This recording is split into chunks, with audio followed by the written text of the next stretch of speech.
बहिणीच्या नात्याला काळीमा फासणारी घटना। प्रॉपर्टीसाठी भावाने बहिणीला वेड्याचं इंजेक्शन दिलं आहे। पुण्यातील ही धक्कादायक प्रकार समोर येतोय। ब्लड टेस्टच्या नावाखाली मेंटल हॉस्पिटलमध्ये भरती केलं गेलं। आरोपीचा 4 खासगी बाउन्सरवर गुन्हा दाखल करण्यात आला आहे।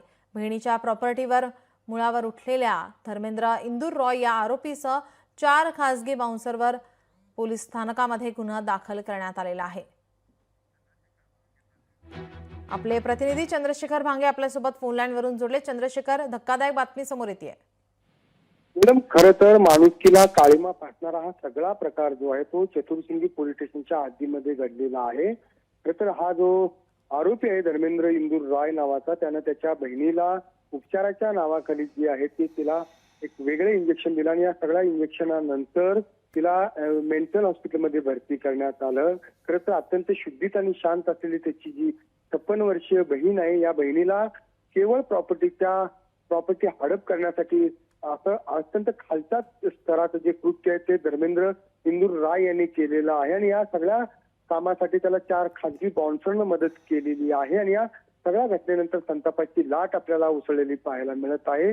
खरं तर भावा आणि बहिणीच्या नात्याला काळीमा फासण्याचा सगळा प्रकारानंतर पोलिसांनी याच्यामध्ये तात्काळ दखल घेऊन जे आहे ते धर्मेंद्र याच्या विरोधात गुन्हा दाखल केलेला आहे आणि धर्मेंद्र आणि पीडितेचे जे आई वडील आहेत त्या आई वडिलांना सुद्धा आरोपी धर्मेंद्र यांना एका आश्रमात सोडलेलं होतं।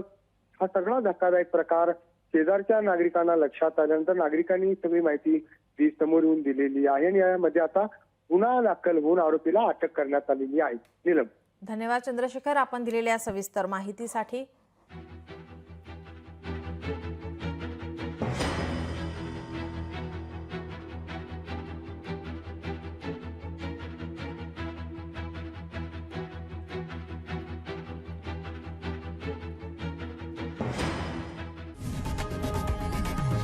लोकशाही मराठी ऐका, पहा, जागरूक रहा।